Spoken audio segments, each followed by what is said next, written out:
Good afternoon बच्चों, कैसे हैं आप सब। उम्मीद करता हूं आप सभी अच्छे होंगे। मैं धनंजय कुमार, जिला शिक्षा विभाग गोपालगंज के ऑफिशियल यूट्यूब चैनल पर आपका हार्दिक स्वागत करता हूं। बच्चों, पिछली क्लास में हम लोगों ने चैप्टर समाप्त कर लिया था और कुछ बहुवैकल्पिक मल्टीपल चॉइस क्वेश्चंस देख रहे थे। तो इसी कड़ी में आज हम लोग दूसरा पार्ट देखेंगे, जिसमें नियर अबाउट हम 50 क्वेश्चंस लेंगे और इसके साथ ही यह चैप्टर हमारा पूरे तरीके से समाप्त हो जाएगा। स्टिल अगर आप लोगों को कोई प्रॉब्लम महसूस होती है तो आप कमेंट में लिखें, हम उसे रिप्लाई करने का प्रयास करेंगे, है ना। तो चलिए बिना देर किए हम लोग एमसीक्यूज देखते हैं। बच्चों, पहला प्रश्न आज के लिए है कि मानव नेत्र में प्रतिबिंब कहां बनता है। बताइए। सही जवाब कॉर्निया होगा, सही जवाब कॉर्निया होगा, या फिर कॉर्निया होगा, या फिर रेटिना होगा, या फिर पुतली होगा, या फिर आइरिस होगा। तो आप सभी जानते हैं कि मानव नेत्र में जो प्रतिबिंब बनता है वह रेटिना पर बनता है, जो हमारी आईबॉल की सबसे इनरमोस्ट लेयर होती है। दूसरा प्रश्न है आप सबके सामने, सामान्य नेत्र का निकट बिंदु कितना होता है, जिसे स्पष्ट दृष्टि की न्यूनतम दूरी और list distance of distinct vision के नाम से भी हम लोग जानते हैं। तो वो कितना होता है? 20 सेंटीमीटर होता है, 25 सेंटीमीटर होता है, 50 सेंटीमीटर होता है, या फिर 100 सेंटीमीटर होता है। तो सही जवाब है कि वो 25 सेंटीमीटर होता है। अगला प्रश्न है आप सबके लिए, सामान्य नेत्र का दूर बिंदु होता है, ये भी आप लोगों को पता है, 10 मीटर, 100 मीटर, अनंत, 50 मीटर। सही आंसर क्या होगा बताइए आप लोग। तो सही आंसर होगा यहां पर अनंत, इन्फिनिटी। अगला प्रश्न है, मायोपिया का सुधार किस लेंस से होता है। तो बच्चों, आप सब जानते हो, जैसे ही जब हम नाम लेते हैं मायोपिया का, शॉर्ट साइटेडनेस का, तो आई लेंस के द्वारा अपने पास में ही इमेज बना लिया जाता है ना।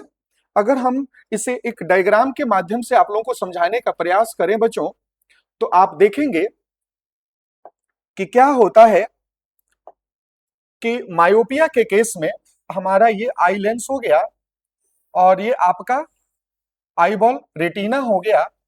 मायोपिया के केस में क्या होता है बच्चों कि जो इमेज बनाया जाता है आई लेंस के द्वारा, वह इमेज आपको रेटिना से पहले बना लिया जाता है। कहां से पहले? रेटिना से पहले बना लिया जाता है। जब हम ये दूर की ऑब्जेक्ट है, हम जब देख रहे होते हैं तो इसका इमेज कहां बनना चाहिए था? रेटिना पर बनना चाहिए था, ये पहले बन जाता है। तो यह पास में बना लेने का दोष है, और यहां इसको हम अगर रेटिना पर इंटरसेक्ट करवाना चाहते हैं तो इसको फैलाने की जरूरत है। और फैलाने के लिए आप सब बताइए किस लेंस का यूज करते हैं हम अवतल लेंस का यूज करते हैं या फिर उत्तल लेंस का यूज करते हैं। तो आप लोग जानते हो, हमारा जो ये अवतल लेंस है, ये डाइवर्जिंग लेंस होता है, यह फैलाने का काम करता है। तो यहां पर अगर हम लगा देते कौन सा लेंस, ये फिर हमारा ये आई लेंस हो गया और ये हमारा आईबॉल का रेटिना हो गया। अगर हम यहां पर लगा देते हैं कनकेव लेंस, तो क्या होगा? जब ये लाइट आएगी बच्चों इस पर, तो इस लाइट को ये फैला देगा। आई होप आप लोगों को याद आ गया होगा।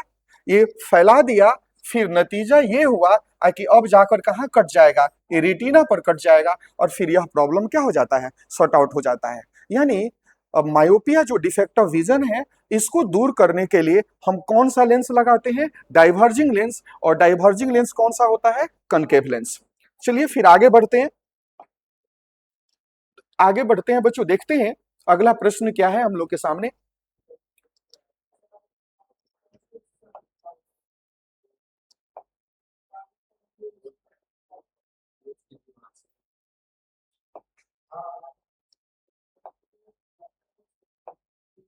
तो अगला प्रश्न है हम सबके सामने कि हाइपरमीट्रोपिया का सुधार किस लेंस से होता है। तो आप सबको पता है, लॉन्ग साइटेडनेस जो होता है उसमें रेटिना के पीछे इमेज बनता है ना। तो अब जरूरत होती है उसको कन्वर्ज करने की। तो कन्वर्ज करने के लिए कौन सा लेंस लगता है? तो उसमें उत्तल लेंस, और इसमें क्या हो जाएगा बच्चों? इसमें क्या हो जाएगा? इसमें हो जाएगा आपको अवतल लेंस। ठीक है,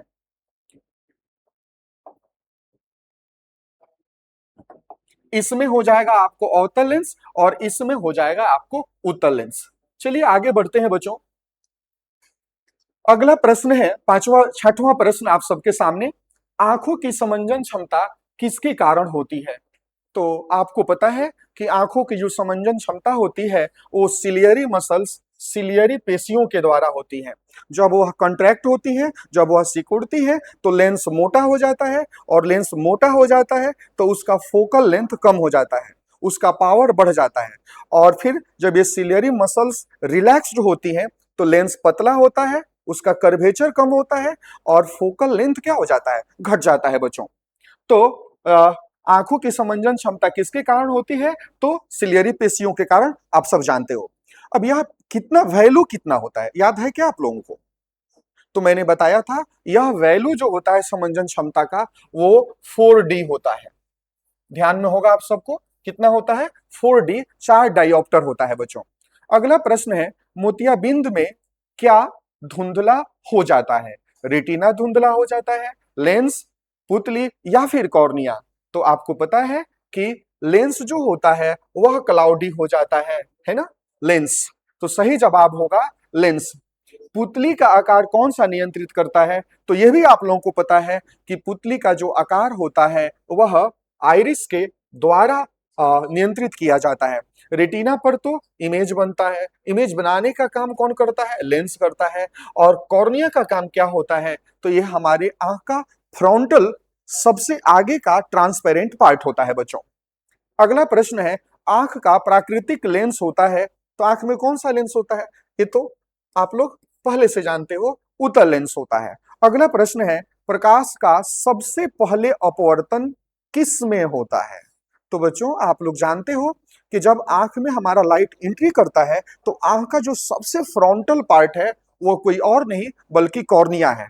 इट मींस कॉर्निया के द्वारा सबसे पहले अपवर्तन का काम होता है। यह भी आप लोगों को ज्ञात है, इससे भी आप लोग फेमिलियर हो कि जब लाइट एक ऑप्टिकल मीडियम से दूसरे ऑप्टिकल मीडियम में जाता है तो वो अपने पाथ से हटता है, अपने रास्ता से हट जाता है, और इसी फिनोमेनन का नाम दे देते हैं हम रिफ्रैक्शन, अर्थात प्रकाश का अपवर्तन।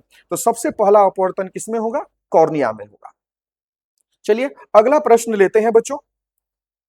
तो 11वां प्रश्न है आप लोगों के सामने, वर्ण विक्षेपण किस उपकरण से होता है? डिस्पर्सन ऑफ लाइट के लिए हम कौन सा डिवाइस यूज कर सकते हैं?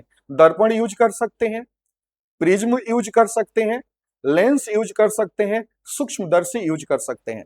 तो बच्चों आपके लिए सही जवाब प्रिज्म हो जाएगा, प्रिज्म में पढ़ा है। लेकिन एक और फैक्ट बताऊं बच्चों कि हम लोग प्लेन मिरर से भी डिस्पर्सन ऑफ लाइट क्रिएट कर सकते हैं। प्रश्न पूछोगे सर कैसे? तो अगर हम क्या करें, एक बाल्टी में पानी ले लें, और बाल्टी में पानी लेने के बाद हम क्या करें कि कुछ गहराई पर, है ना, मैं आप लोगों को दिखाऊं। तो मान लीजिए हमने क्या किया, एक बाल्टी ले लिया, इसमें हमने पानी भर लिया बच्चों। अब पानी भरने के बाद में हमको करना क्या है कि इसमें डुबाना है एक प्लेन मिरर पानी के अंदर। ठीक है, डुबाएंगे, फिर अगर लाइट इस पर आकर के हम लाइट को इस पर पड़ने देंगे, इस प्लेन मिरर पर कोशिश करेंगे कि ये पानी में ज्यादा डिस्टरबेंसेस ना हो बच्चों। तो ये लाइट को पड़ने देंगे और यह ध्यान में रखेंगे कि रिफ्लेक्शन के बाद यह किसी अंधेरी जगह में किसी दीवार पर जाकर के पड़े बच्चों, जहां लाइट कम पड़ रहा हो, जहां डायरेक्ट लाइट नहीं पड़ रहा हो। तो हम देखेंगे कि यहाँ पर ये 7 कलर्स आपको नजर आ जाएंगे। तो हम डिस्पर्सन ऑफ लाइट का काम प्लेन मिरर से भी करा सकते हैं, है ना। फिलहाल लेकिन आप लोगों के लिए यहां पर आंसर कौन सा हो जाएगा बच्चों? प्रिज्म हो जाएगा। चलिए आगे बढ़ते हैं। अगला प्रश्न है कि श्वेत प्रकाश, व्हाइट लाइट में कुल कितने रंग होते हैं? तो आपको पता है कि श्वेत प्रकाश में कुल कितने कलर्स होते हैं? 7 कलर्स होती हैं, है ना। क्या आपने लोगों ने एक्रोनिम क्या याद किया है? VVG और है ना, violet, indigo, blue, green, yellow, orange and red. ठीक है, चलिए अगला प्रश्न है, सबसे अधिक विचलित होने वाला रंग है। तो जब डिस्पर्सन ऑफ लाइट होता है बच्चों, तो आप लोगों ने देखा है कि इस डिस्पर्सन ऑफ लाइट में इस डिस्पर्सन ऑफ लाइट में आप लोगों ने देखा है कि जिस लाइट का डेविएशन कम होता है, किसका कम होता है? जिसका वेवलेंथ ज्यादा होता है। ज्यादा वेवलेंथ किसका होता है? तो रेड लाइट का वेवलेंथ ज्यादा होता है, तो उसका डेविएशन सबसे कम होता है। और अगर वायलेट लाइट की बात करूं तो उसका वेवलेंथ सबसे कम होता है, इसलिए उसका डेविएशन सबसे ज्यादा होता है। फिलहाल आप लोगों के सामने जो प्रश्न था, सबसे अधिक डेविएशन, सबसे अधिक विचलन किस रंग का होता है? तो आपको पता है बैगनी रंग का। क्यों होता है? क्योंकि इसका वेवलेंथ जो होता है सबसे कम होता है विजिबल लाइट में। अगला प्रश्न है, सबसे कम विचलित होने वाला रंग। तो अभी मैंने बताया इसका सही आंसर क्या हो जाएगा बच्चों? लाल रंग हो जाएगा। अगला प्रश्न है, आकाश नीला क्यों दिखाई देता है? परावर्तन, प्रकीर्णन, अपवर्तन या विवर्तन? तो आपको पता है इसका सही जवाब होगा प्रकीर्णन, जिसको इंग्लिश में कहते हैं स्कैटरिंग ऑफ लाइट। क्योंकि आप लोगों को पता है कि जो हमारे एटमॉस्फेयर में पाए जाने वाले गैसियस मॉलिक्यूल्स हैं, अनबर्न्ड हाइड्रोकार्बन पार्टिकल्स हैं, डस्ट पार्टिकल्स एक्सेट्रा जो हैं, इनका साइज कुछ इस प्रकार होता है कि वो शॉर्टर वेवलेंथ के लाइट को ज्यादा स्कैटर करते हैं। और शॉर्टर वेवलेंथ के इंड में कौन सा पड़ता है? ब्लू लाइट, जो हमारे अर्थ सरफेस के करीब के एटमॉस्फेयर के लेयर में आकर के स्कैटर्ड हो जाता है, और यही स्कैटर्ड लाइट हमारी आंखों पर पहुंचती है, जिसे आकाश हमें ब्लू दिखाई पड़ता है। तो किसके कारण? स्कैटरिंग के कारण, है ना बच्चों। चलो फिर आगे बढ़ते हैं। अगला प्रश्न है हम लोग के सामने, सूर्योदय के समय सूर्य लाल दिखाई देता है क्योंकि लाल प्रकाश का प्रकीर्णन कम होता है, लाल प्रकाश का प्रकीर्णन अधिक होता है, नीला प्रकाश नहीं होता, सूर्य का ताप कम होता है। तो बच्चों, सूर्य में तो 7 कलर, सूर्य के प्रकाश में 7 कलर्स तो होती ही होती हैं। अब हमारे आंख पर वही लाइट पहुंचता है जिसका रास्ता में स्कैटरिंग ना हो। और आप सभी जानते हो कि रेड लाइट का स्कैटरिंग सबसे कम होता है, क्योंकि उसका वेवलेंथ सबसे ज्यादा होता है। तो होता है क्या है, सूर्योदय और सूर्यास्त के समय सनलाइट को हमारे आंखों तक पहुंचने के लिए एटमॉस्फेयर के अंदर लॉन्गर डिस्टेंस ट्रेवल करना पड़ता है। उस लॉन्गर डिस्टेंस ट्रेवल करने के चक्कर में क्या होता है, most of the light rays जो होती हैं स्कैटर्ड होकर रास्ते में ही रह जाती हैं। केवल रेड लाइट हमारी आंखों तक पहुंचता है, और यही कारण है कि हम सन को रेडिश फॉर्मेट में देख पाते हैं। तो सही जवाब हो जाएगा कि लाल प्रकाश का प्रकीर्णन कम होता है, और यही हमारी आंखों में पहुंच पाता है, इसलिए सन हमें लाल दिखाई देता है। अगला प्रश्न है, सूर्यास्त के समय सूर्य का रंग, तो वहां भी लाल ही होता है, रीजन सेम है। तारे टिमटिमाते हैं क्योंकि पहला परावर्तन की वजह से, वायुमंडलीय अपवर्तन की वजह से, विवर्तन की वजह से, प्रकीर्णन की वजह से। बताइए आप लोग सही जवाब क्या होगा इसमें। तो अगर आप लोगों ने पीछे के वीडियोस देख रखे हैं तो आप सबके लिए बहुत आसान क्वेश्चन यह भी है, वायुमंडलीय अपवर्तन के कारण। ध्यान रखना है यहां पर कि वायुमंडल जो है हमारा, वो अलग अलग डेंसिटी वाले, है ना, एयर के लेयर्स से बना हुआ है ना। दूसरी बात यह भी ध्यान रखना है कि जो अलग अलग लेयर का डेंसिटी है, अर्थात रिफ्रैक्टिव इंडेक्स है, वो कांस्टेंट नहीं रहता, कीप ऑन चेंजिंग, हमेशा बदलता रहता है। और उस बदलते रहने से क्या होता है, एक तो जो हमारे पास आंखों पर लाइट पहुंचती है उसकी मात्रा तो, क्वांटिटी तो फ्लक्चुएट करती ही है, अलग अलग रास्ते से हमारे आंखों पर पहुंचती है, जिसका नतीजा होता है कि वह जो उसका एपरेंट पोजीशन होता है स्टार्स का, वो भी बदलता रहता है, अमाउंट भी बदलता रहता है आंखों में आने वाला लाइट का, और पोजीशंस भी बदलता रहता है। तो यह किसके कारण होता है? तो वायुमंडलीय अपवर्तन, एटमॉस्फेरिक रिफ्रैक्शन के कारण होता है। तो सही जवाब यहां पर आपको बी हो जाएगा बच्चों। अगला प्रश्न है, ग्रह टिमटिमाते क्यों नहीं है? तो क्या होता है, वे बड़े दिखाई देते हैं, वो स्वयं प्रकाश देते हैं, वे स्थिर हैं, इनमें से कोई नहीं। तो बच्चों, क्या यह जवाब हो सकता है कि वे स्थिर हैं? तो बिल्कुल नहीं। क्यों? क्योंकि आप जानते हो कि जो भी प्लैनेट्स होते हैं वो सन के चारों तरफ चक्कर लगाते रहते हैं, ठीक है। वो स्वयं प्रकाश देते हैं। क्या आपको पता है कि ये प्लैनेट्स प्रकाश रिलीज करते हैं, सोर्स ऑफ लाइट के रूप में काम करते हैं? बिल्कुल नहीं।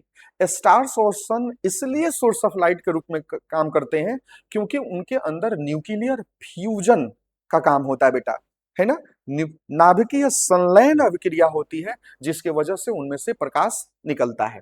तो यहाँ वे स्वयं प्रकाश देते हैं, ये भी नहीं होगा, और वो बड़े दिखाई देते हैं। तो आपको पता है कि वो तारों के कंपैरिजन में उनकी दूरियां हमसे कम है, तो वो सनलाइट को ज्यादा रिफ्लेक्ट करते हैं, है ना, ज्यादा बड़े आकार के दिखते हैं, और यही सही जवाब है। इसी के कारण वह हमें टिमटिमाते हुए नजर नहीं आते हैं बच्चों। तो चलिए अगला प्रश्न की तरफ हम लोग बढ़ते हैं। इंद्रधनुष बनने का कारण है क्या है भाई? तो केवल परावर्तन, केवल अपवर्तन, वर्ण विक्षेपण तथा आंतरिक परावर्तन। तो आपको पता है कि जब रेनबो का फॉर्मेशन होता है बच्चों, तो उस रेनबो के फॉर्मेशन में जो लाइट पहले आती है वह अपवर्तन के साथ साथ क्या होती है कि डिस्पर्स भी होती है, 7 कलर्स में भी टूटती है, और फिर जब दूसरे सरफेस पर स्ट्राइक करती है तो यहां से आंतरिक परावर्तन होता है, और ये लाइट इधर जाने के बजाय फिर से क्या होती है बोलो, इधर के तरफ आ जाती है बच्चों। तो यहाँ पर पहले सरफेस पर क्या हुआ, अपवर्तन हुआ प्लस डिस्पर्सन हुआ, और दूसरे सरफेस पर क्या होता है, आंतरिक परावर्तन होता है। तो इसमें सही जवाब, जब यहाँ केवल लगा हुआ है तो यह नहीं होगा, यहाँ भी केवल लगा हुआ है तो यह भी नहीं होगा, वर्ण विक्षेपण होता है और आंतरिक परावर्तन होता है, तो ये हमारा सही जवाब हो जाता है। अगला प्रश्न है, रेटिना पर बनने वाला प्रतिबिंब होता है सीधा, आभासी, वास्तविक एवं उल्टा, बड़ा। बताइए आप लोग इसका क्या जवाब होगा? तो बच्चों आप लोगों ने पढ़ा है कि जो वास्तविक प्रतिबिंब होता है उसे पर्दे पर प्राप्त किया जा सकता है, जबकि काल्पनिक प्रतिबिंब को पर्दे पर प्राप्त नहीं किया जा सकता है। और आप सब जानते हो कि हमारे आंख में जो रेटिना होता है वो पर्दे का काम करता है, स्क्रीन का काम करता है। तो बताइए जब पर्दा पर इमेज मिल रहा है तो कौन सा इमेज होगा बताइए, काल्पनिक होगा कि वास्तविक होगा? सबसे पहली बात तो आप जानते हैं वास्तविक प्रतिबिंब होगा। और आपको यह भी पता है आभासी तो होगा नहीं क्योंकि पर्दे पर मिल गया, वास्तविक होगा। और आपको यह भी पता है कि जो भी प्रतिबिंब वास्तविक होते हैं वह क्या होते हैं, उल्टा होते हैं, इन्वर्टेड होते हैं। तो यह हमारा सही जवाब हो जाएगा कि रेटिना पर बनने वाला प्रतिबिंब वास्तविक एवं उल्टा होता है बच्चों। अगला प्रश्न है, नेत्र से मस्तिष्क तक संदेश कौन पहुंचाता है? ऑप्टिक तंत्रिका, कॉर्निया, आइरिस और लेंस। तो आपको पता है कि जो हमारे नेत्र में ब्लाइंड स्पॉट होता है उसी रीजन से बच्चों ऑप्टिक नर्व्स जो होती हैं वह बाहर निकलती हैं, जो रेटिना पर बने हुए इमेज का इंफॉर्मेशन इलेक्ट्रिकल इंपल्स के रूप में ब्रेन में ले जाती हैं, मस्तिष्क में ले जाती हैं, जहां मस्तिष्क इसको इंटरप्रीट कर लेता है ना, समझ लेता है क्या है भाई। तो सही जवाब होगा कि नेत्र से मस्तिष्क तक संदेश कौन पहुंचाता है? तो ऑप्टिक नर्व्स, ऑप्टिक तंत्रिका पहुंचाती है बच्चों। अगला प्रश्न है, आंख में प्रवेश करने वाले प्रकाश की मात्रा नियंत्रित होती है रेटिना से, आइरिस से, कॉर्निया से, लेंस से। तो आपको पता है इसका सही जवाब हो जाएगा आइरिस से। किससे? आइरिस से। अगले अगले प्रश्न की तरफ बढ़ते हैं बच्चों। कॉर्निया पारदर्शी होता है? हाँ होता है, हाँ नहीं होता है, कभी कभी होता है, इनमें से कोई नहीं। तो बच्चों ये लेंस का सबसे, हमारे आंख का सबसे जो फ्रंटल पार्ट है वो कॉर्निया ही है। अगर यह पारदर्शी नहीं होगा तो आंख में अंदर लाइट जाएगी क्या? क्या नेत्र लेंस इमेज बना पाएगा क्या? ये सब नहीं होगा। तो इसलिए ये कॉर्निया पारदर्शी होता है, हाँ पारदर्शी ही होता है। चलिए आगे बढ़ते हैं बच्चों, और लगभग हम लोगों ने आधी मंजिल तय कर ली है आज के क्लास के लिए। और अगला प्रश्न है हम सबके सामने, मायोपिया में व्यक्ति स्पष्ट देख सकता है? तो तो अगर आप लोगों को ध्यान में हो बच्चों, तो मैंने बताया था कि मायोपिया में क्या होता है कि लेंस अपने नजदीक में इमेज बना देता है।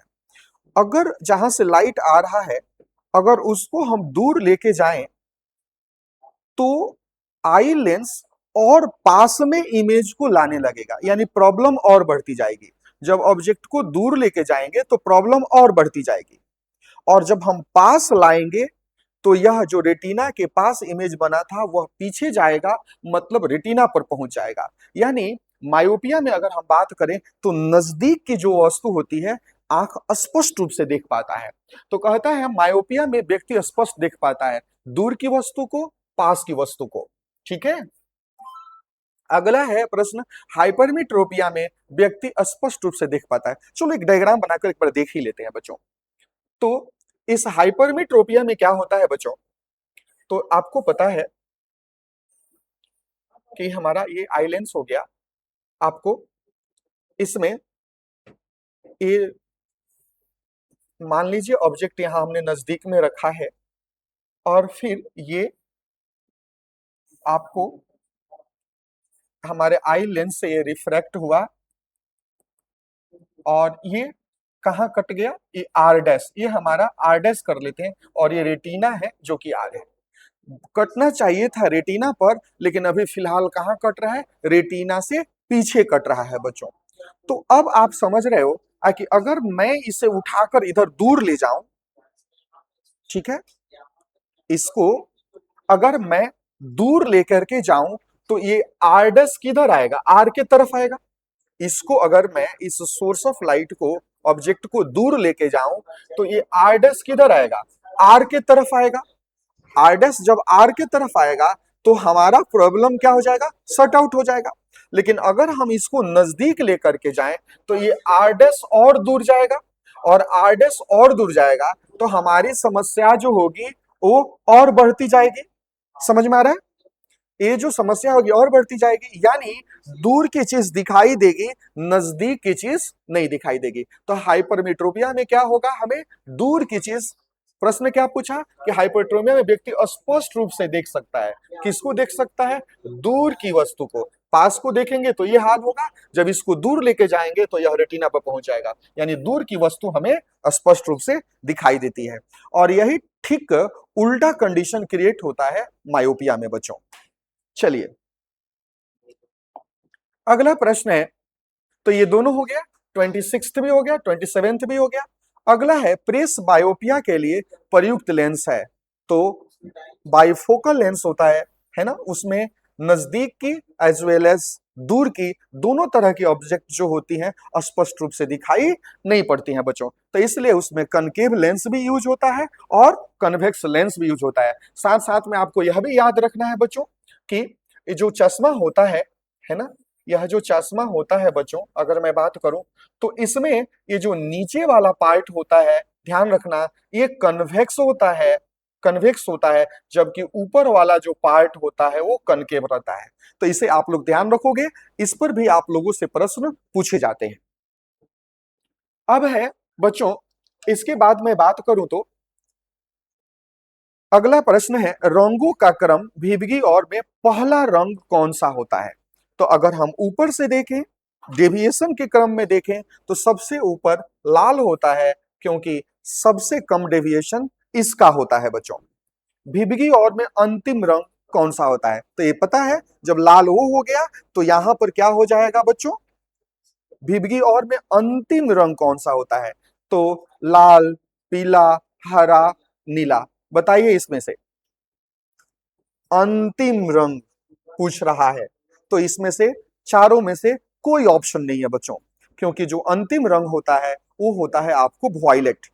क्यों, क्योंकि सबसे अधिक वेवलेंथ रेड का, तो डेविएशन सबसे कम, और सबसे कम जो ज्यादा जो वेवलेंथ होता है वो रेड का होता है, इसलिए उसका डेविएशन सबसे कम, और सबसे कम वेवलेंथ होता है बैगनी का, इसलिए उसका डेविएशन सबसे ज्यादा होता है। तो चलिए आगे बढ़ते हैं, और अगला प्रश्न है, लाल रंग का तरंगदैर्ध्य होता है। तो ये कई बार हम इस चीज को देख चुके हैं कि सबसे अधिक होता है लाल रंग का तरंग दैर्ध्य, बैगनी रंग का तरंग दैर्ध्य सबसे कम होता है, आपको पता है ना। अगला प्रश्न है, प्रकीर्णन सबसे अधिक किस रंग का होता है, लाल का या फिर बैगनी का या फिर पीला या फिर नारंगी। तो सबसे कम वेवलेंथ बैगनी का है, इसलिए सबसे अधिक स्कैटरिंग किसका होता है, बैगनी का होता है बच्चों। लाल रंग का प्रकीर्णन मालूम है आप लोगों को, बोलिए सबसे कम होता है, सबसे अधिक होता है, मध्यम होता है या फिर नहीं होता है। तो होता तो है ही, अब बताइए कौन सा होता है। तो सबसे कम होता है, क्यों होता है, क्योंकि इसका वेवलेंथ सबसे ज्यादा होता है। श्वेत प्रकाश किसका मिश्रण है, 3 रंगों का, 5 रंगों का, 7 रंग या फिर 10 रंग का। तो सही जवाब है इसमें 7 रंगों का मिश्रण होता है, और इसे हम ऑप्टिक नॉइज के नाम से भी जानते हैं बच्चों। जब अलग अलग फ्रीक्वेंसी के वेवलेंथ के साउंड्स रैंडमली आपस में मिल जाते हैं और अगर वो हमारे कान में, है ना, अनप्लीजेंट सेंसेशन क्रिएट करते हैं, अनप्लीजेंट हमें लगते हैं, तो उसे हम नॉइज कह देते हैं। एक्चुअली वो एकॉस्टिक नॉइज होता है।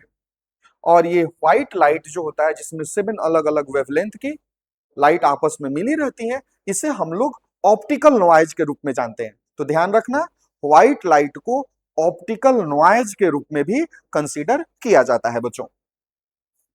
चलिए अगला प्रश्न है, इंद्रधनुष सामान्यतः कब दिखाई देता है, वर्षा के बाद, रात में, दोपहर में, सर्दी में।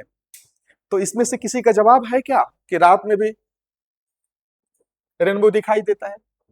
नहीं, उम्मीद करता हूं हमारे बच्चों के पास में ऐसा जवाब नहीं होगा, क्योंकि इंद्रधनुष जो सूर्य का प्रकाश है, वह जब जो टाइनी वाटर ड्रॉपलेट्स हैं उन पर पड़ता है तो वो प्रिज्म की तरह काम करते हैं और उस लाइट को तोड़ देते हैं, फिर हमें रेनबो दिखाई पड़ता है।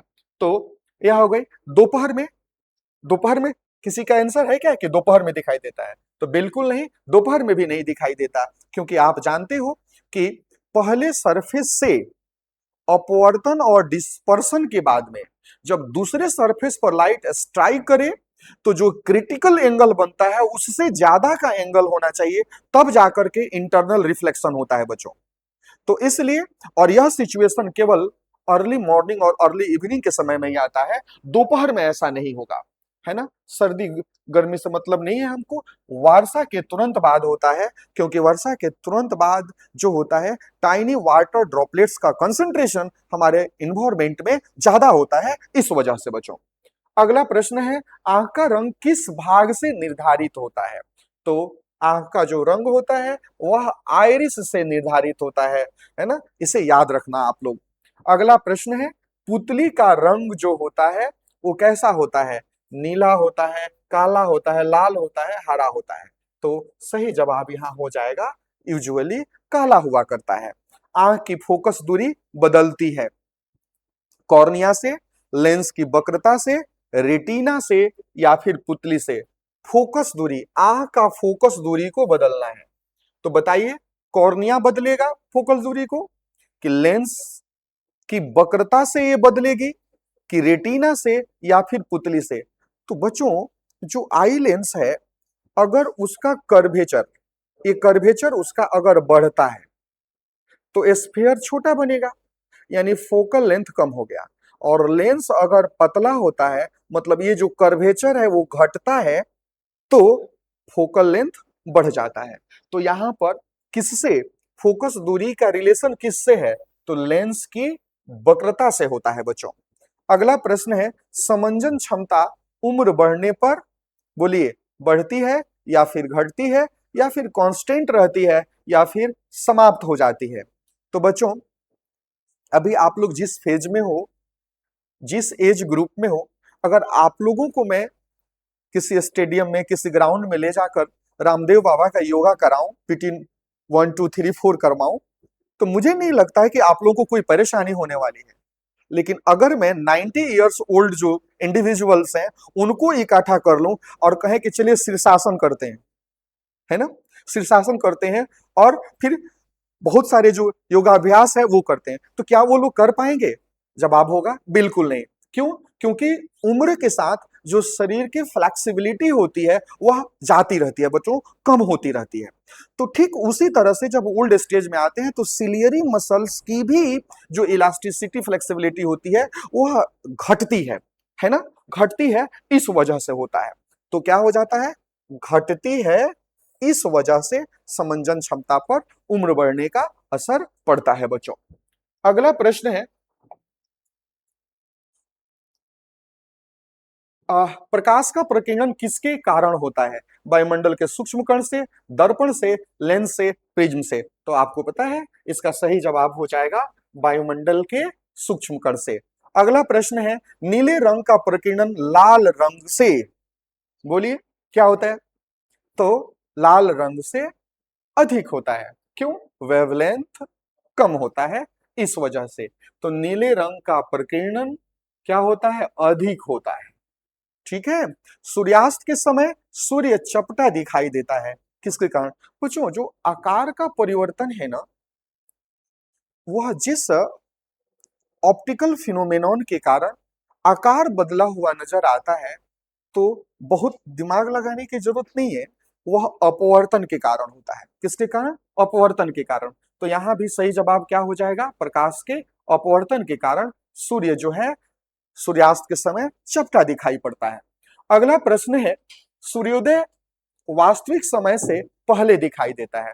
यह भी आपको पता है कि यह भी सूर्योदय और सूर्यास्त के समय जो होराइजन होता है उसके नजदीक में सूर्य की स्थिति होती है, लेकिन एटमॉस्फेरिक रिफ्रैक्शन के कारण लाइट जो होता है कर्बियल पाथ पर चल करके हमारे पास पहुंच जाता है और हम सन को होराइजन के जस्ट ऊपर देख पाते हैं। तो यह किस कारण हुआ? तो वायुमंडल में जो वायुमंडल से जो परावर्तन होता है इसके वजह से सूर्यास्त वास्तविक समय के बाद तक दिखाई देता है, यह भी उसका भी कारण यही है। अब अंतिम जो 4-5 प्रश्न है उसे भी देख लेते हैं, फिर ये खत्म होगा हम लोगों का यह चैप्टर। अगला प्रश्न है 46 नंबर, कि रंगों के अलग अलग होने का कारण क्या है? अलग अलग तरंगदैर्ध्य, अलग अलग द्रव्यमान, अलग अलग घनत्व, अलग अलग ताप। तो इसका सही जवाब हो जाएगा अलग अलग तरंगदैर्ध्य। अलग अलग वेवलेंथ होने के कारण ही ये जो लाइट होता है वो अलग अलग एंगल से अपने रास्ता से डेविएट हो जाता है, विचलित हो जाता है। अगला प्रश्न है बच्चों,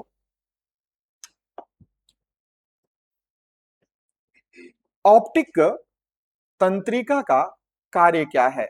प्रकाश का अपवर्तन, संदेश मस्तिष्क तक पहुंचाना, रंग पहचानना, या पुतली को नियंत्रित करना? आप जानते हैं इसका सही जवाब हो जाएगा संदेश, है ना, मस्तिष्क तक पहुंचाना। दृष्टि पटल का दूसरा नाम क्या है? कहाँ इमेज बनता है, कहाँ प्रतिबिंब बनता है हमारे आंख में? तो आपको पता है प्रतिबिंब जो बनता है वो रेटिना पर बनता है। रंग बिरंगी दुनिया अध्याय का प्रमुख विषय क्या है? बताइए। इस चैप्टर में हम लोगों ने इलेक्ट्रिसिटी के बारे में पढ़ा, या फिर ऊष्मा के बारे में पढ़ा, या फिर प्रकाश के बारे में पढ़ा, या फिर ध्वनि के बारे में? तो मानव नेत्र, human I and colourful world, तो ये सब का रिलेशन जो है, आई का रिलेशन भी लाइट से ही है। और ये दुनिया कैसी है रंग बिरंगी, इसको देखने के लिए भी हमें लाइट चाहिए बच्चों। तो इसका सही जवाब हो जाएगा प्रकाश से।